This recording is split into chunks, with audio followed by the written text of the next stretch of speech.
नमस्कार मैं हूं आप लोग का दोस्त जेम्स मुसाहारि दिनैनि भिडिअ'आ जाहैबाय जोंनि बर' हारिनि गेजेराव सासे प्रडिउसार माने जाखांफुनाय बिथां आब' माइदांस्रि फिल्म प्रडाक्शन बिथां आब'खौ आङो नोंथांमोननो आंनि बे भिडिअ'नि गेजेराव देखायनायदों मानो होनबा बिथां आब'आ मोनसे जायगायाव शुटिंआव फैदोंमोन सेरापुन्जियाव सिद्धार्थ एक्टर आरो आब' माइदांस्रि फिल्म प्रडाक्शन आं बिसोरखौ लोगो मोनदों बेनिफ्राय आं दा आब'मोनखौ देखायनो नागिरदों आरो नोंथांमोना बे भिडिअ'खौ जोबजासिम नायलांबाय था आरो आब'मोनखौ देखायनायनि आगोलावनो आङो फंनैसो बाथ्रा बुंगोन आंनि गासै लोगोफोर आंनि जेसेबां आंनि इउटुबखौ मोजां मोनग्रा आंनि फेन लोगो नोंथांमोन बिथां आब'खौ माइदांस्रि फिल्म प्रडाक्शनखौ जेसेबां हायो एसेबांनो सापर्ट खालाम मानो होनोब्ला दिनै आब'आ एसेबां खस्थ' खालामनानै सेरापुन्जियाव शुटिं खालामफैनाय लोगो लोगो गोबां खरस थाङो लाख थाखा मोनसे एलबामाव एसेबां लाख थाखा गारनानै बिथां आब'आ फिल्म माने मिउजिक भिडिअ एलबाम शुट खालामफैदों मायबा मोनसे साननानै नंगौना नङा बर' हारिनि कालचारखौ बिथां आब'आ जौगाहोनो सानदों बा गोसोआव मायबा मोनसे माबा लानानै खामानि मावदों अब्ला जोंनिफ्राय फार्स्ट बनता माने जोंनिफ्राय माबा जायो आरोना आंनि गासै इउटुब लोगो नोंथांमोनखौ बे आब'खौ सापर्ट खालामनो थाखाय आं 100% खोन्थागोन आरो बिथां आब'नि साबस्क्राइबा दासान्दि बांद्राय बुरजा नङा 35 ना मा दं आरोना मोनबा ना 6टा भिडिअ होबाय आब'आ दा अब्ला दा नै मोनसे होबावगोन सिद्धार्थजों सेरापुन्जियाव शुट जागासिनो दंमोन शुटआ कमप्लिट जाबाय ओमफ्राय आंखौ लोगो मोनदों बिसोरो मोनसे जायगायाव ओमफ्राय लोगो मोननानै जोङो माखासे गोबां खोथा रायलायदों नोंथांमोन आं भिडिअ देखायगासिनो दङ अब्ला आं आरोबाव खेबसे बुंगोन बिथां आब' माइदांस्रि फिल्म प्रडाक्शनखौ आंनि गासै फेनफोरा सापर्ट खालामना हो जाहाथे आब'आबो जोंखौ मालाबा समाव बर' हारिनि मोजां खामानि मावनानै बा बर' हारिनि कालचारखौ माने मोजां भिडिअ बानायनानै फिल्म बानायनानै माखासे मानसिफोरखौ गावनि खामानियाव माने खामानि मोनहोनो हायो मोजां सापर्ट मोनोब्ला जाहाथे जाखांफुनाय गोसो गुदुं गोसोआ आब'निया माने जसजोंनो आरो जों जस होयोब्ला जों सापर्ट खालामोब्ला आरो गोजौआव थांबावयो आब'आ आं बेखौनो आसा खालामो आरो अब्ला आंनि गासै लोगो नोंथांमोना आब'खौ 100% सापर्ट खालामगोन होननानै आङो मिजिंथिबाय अब्ला दिनैनि भिडिअखौ बेखिनियावनो फोजोबनोसै जय हिन्द नेक्स्ट भिडिअखौ थाबैनो लोगो मोनफिनगोन अब्ला बे भिडिअखौ नायलांबाय थादो लोगोफोर दिनैनि भिडिअखौ जोबजासिम नायलांबाय था आंखौ सोर माने आं सोरखौ लेंहरदों सोरखौ लोगो हमदों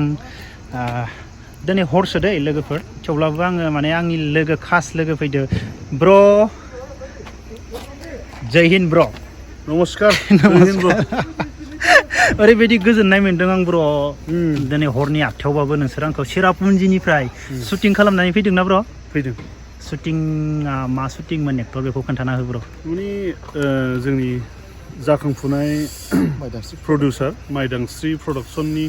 बिगोमा माइदांस्रि बसुमतारी आब' बिनि शुटिंआव जों साननै जाफैबाय दाखालि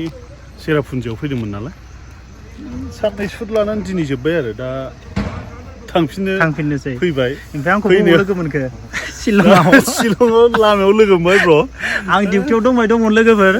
डिउटियाव थानायाव लोगो मोनबाय जोंहा माइदांस्रि प्रडाक्शननि आब' आरो गुमै आं नोंसोरनो देखायगासिनो दङ आरो आं बेखौनो बुंगोन आरो एसेबां हरनि गेजेराव माने जों माने लोगो मोनलायदों आं जोबोद खुसि ब्र अननानै ब्रखौथ' गासैबो सिनायखाजोबगौ ब्रआ सासे फार्स्टनिफ्राय देनां भिडिअ बानायना बुंगोन दे न ब्र